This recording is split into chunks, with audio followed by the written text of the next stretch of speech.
So when buying an investment property, buy it for the cash flow, not for the appreciation.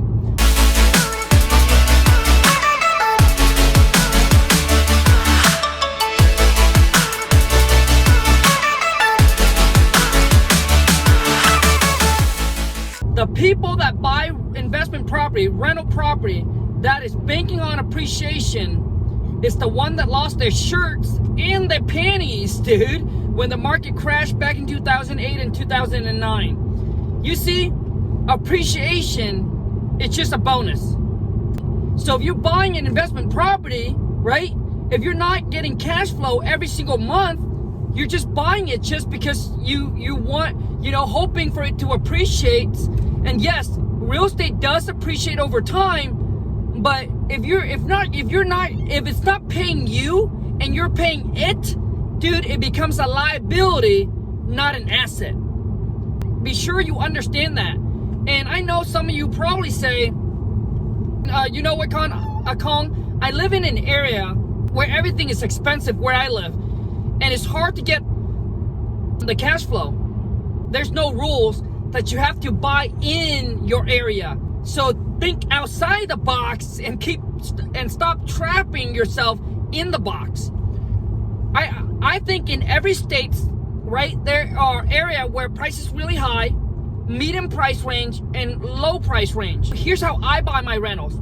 How I buy my rentals in my area is based on the 1% rules, which mean I got to cash flow at least $250 per door, per unit, every single month after expense are being paid. Okay, property manager, I take property manager in considerations, all of that, because I don't want to manage my own properties. I don't want to be the person that does everything. I want to be able to leverage my money, leverage the people to do what they're good at, to get me from where I am to where I want it to be. My thing is not to buy rental property and become a landlord where I am doing everything, doing the turnover, getting new renters, doing the maintenance. No, I leave it up to my property manager. You pay me between 7 to 10%. Dude, your time that you can go and generate the money, probably you're gonna get a better return than a 7 to 10%, right, on your time, right? So don't buy real estate because you are like, you know what, my area, it appreciates, I'll buy for 100,000 this year. Next year it's gonna be 200,000, or I'll buy it for 100,000 now. 5 years later, man, it's probably gonna worth, 2, 3, 400 G. Well, dude, and you're willing to pay it every single month, right, out of your own pocket. You're bleeding. I mean, that's up to you, but I don't think that's how true real estate investors invest. You're banking on appreciation, man. And what if 5 years later the market crashed? 7 years later, 3 years later, 2 years later, the market crashed. Now you're holding on to it. Now you hold on to even longer, and you're bleeding, man, every single month. So, dude, buy for the cash flow, not the appreciation. Appreciation, just a bonus, just like a cherry on top, man. When you buy investment property, man, you got to make sure that you buy it right. Dude, I buy everything at least 30% discount when I'm all in. So when I'm all in, I need to still be at a 30% discount. So if the property's worth 100 and it needs 10,000 repairs, I know that I got to buy it lower than 60,000 because I need to be all in at 70. So if I buy 60, I put 10K, then now I'm all in at 70,000, because the goal is, once you buy that investment property, what you want to do to really build wealth is you got to use the method they call the BRRRR strategies, which is buy, all right, rehab, rent, refi, and then repeat. So you're using that same money over and over and over again, right? So you're using that same money from that one investment to buy another one, to buy another one, to buy another one. So in the bank, right? So the reason why you got to buy it at a 30% discount, because the bank will loan you at a 75%, which is a 25, right? And you buy for 30, they loan you at a 25% discount. Which means now when you go to refi, right? Instead now if they will loan to you at a 75%, so which mean you're all in at 70K, but they will loan for you so they will put a new loan on that property for 75K. So you get your $70,000 back plus an extra 5 if you get a really good deal, right? You get your 70K back, and then you take that 70K, man, you go do the same thing again. So once you buy one investment property, right, dude, you're set up for the rest. You're golden. When you buy rental property, it's going to be a slow process to the 5K a month, 10K a month, 20K a month, etc. Whatever your goal is, whatever you're making at your currently job right now, figure how many rentals you would have to buy, man, right, for it to equal out, right, how much you're making from your job, and you can quit your job, man.